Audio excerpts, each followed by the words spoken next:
మహాదేవునికి మహిమ కలుగును గాక. దేవాది దేవుని సన్నిధిలో ఈ ఉదయకాలం కృపావాగ్దానం అనే కార్యక్రమం ద్వారా మనం అందరం ఈ రీతిగా కూడుకొని దేవుని స్తుతించడానికి దేవుడు మనకు ఈ కృపను అనుగ్రహించాడు. ఈ వాగ్దానం వింటున్న మీ అందరికీ నా ప్రత్యేకమైన హృదయపూర్వక వందనాలు తెలియజేస్తున్నాను. దేవుడు ఈ దినాన్ని మనకిస్తున్న వాగ్దానం ధ్యానించుకుందామా? హబక్కు గ్రంథం 2వ అధ్యాయము 4వ వచనం. నీతిమంతుడు విశ్వాస మూలముగా బ్రతుకును. అవును కదా, నీతిమంతుడు విశ్వాస మూలంగా బ్రతుకుతాడు. ఎవరు నీతిమంతులు? మనం అందరం కూడా అవినీతి పరులమే. స్వతహాగా మనందరం కూడా చాలా నీచ స్వభావం కలిగిన వారమే.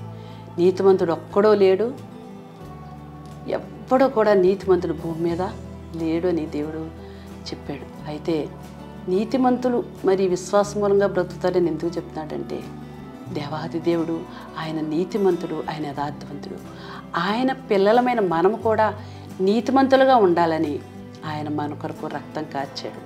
ఆ రక్తంలో కడగబడిన ప్రతి ఒక్కరు కూడా నీతిమంతులుగా చేయబడ్డారు.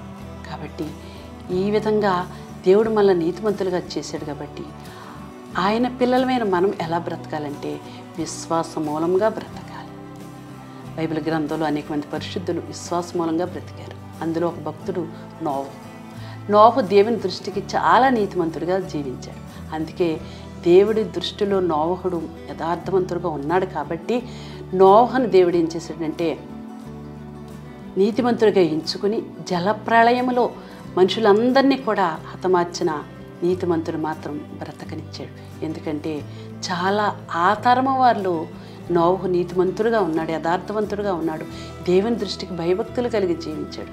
కాబట్టి ఆ తరమ వారిలో ఆ ప్రజలందరి ఎడల విసుగుపోయిన దేవుడు నీతిమంతుడైనటువంటి నోవహును బ్రతికించాడు. అయితే బ్రతికించిన నోవహును ఏ విధంగా బ్రతికించాడంటే, ఇదిగో ఒక జలప్రళయం రాబోతుంది.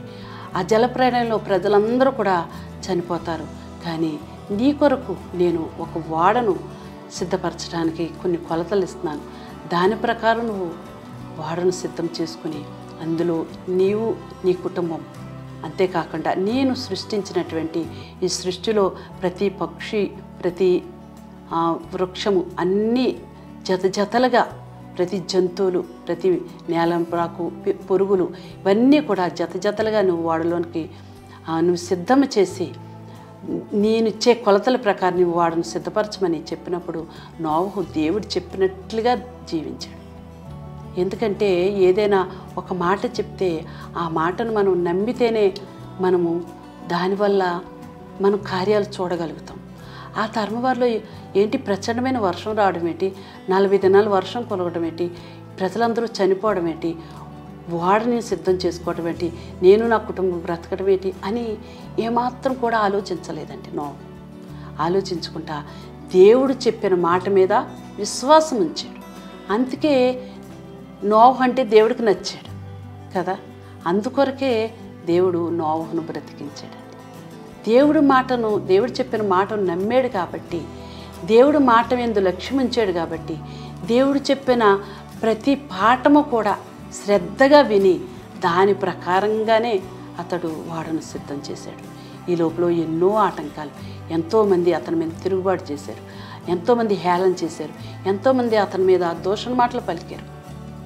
అయినప్పటికీ కూడా నోవహు ఎంత మాత్రం కూడా ఎవరిని లెక్క చేయలేదు.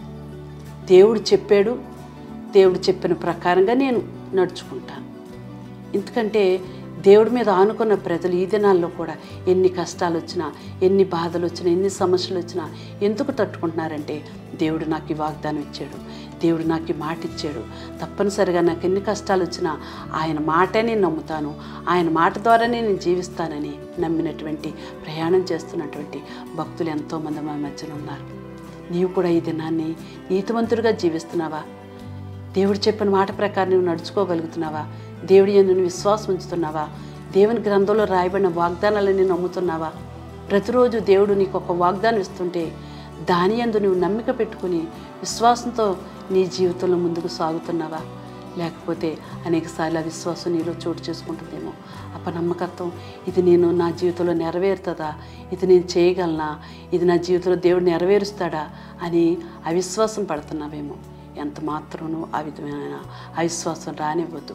ఎందుకంటే నీతిమంతుడైనటువంటి నోవహు దేవుని మాట యందు లక్ష్యం ఉంచాడు కాబట్టి తన కుటుంబం రక్షించబడ్డారు. అంతేకాదు తనతో పాటు అనేక మంది జీవరాశులను రక్షించాడు కదా.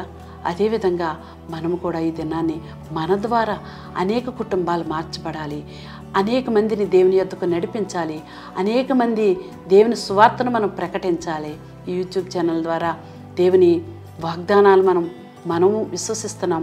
మనతో పాటు అనేక మందికి వీటిని షేర్ చేసి అనేక మందికి లింక్ పెట్టి దేవుని వాగ్దానాలు వారు నమ్మేటట్లుగా, దేవుని యందు విశ్వాసం ఉంచేటట్లుగా మన వంతులో మనం బాధ్యత వహించి ముందుకు సాగినట్లయితే మనం నీతిమంతుల జాబితాలో చేర్చబడతాం.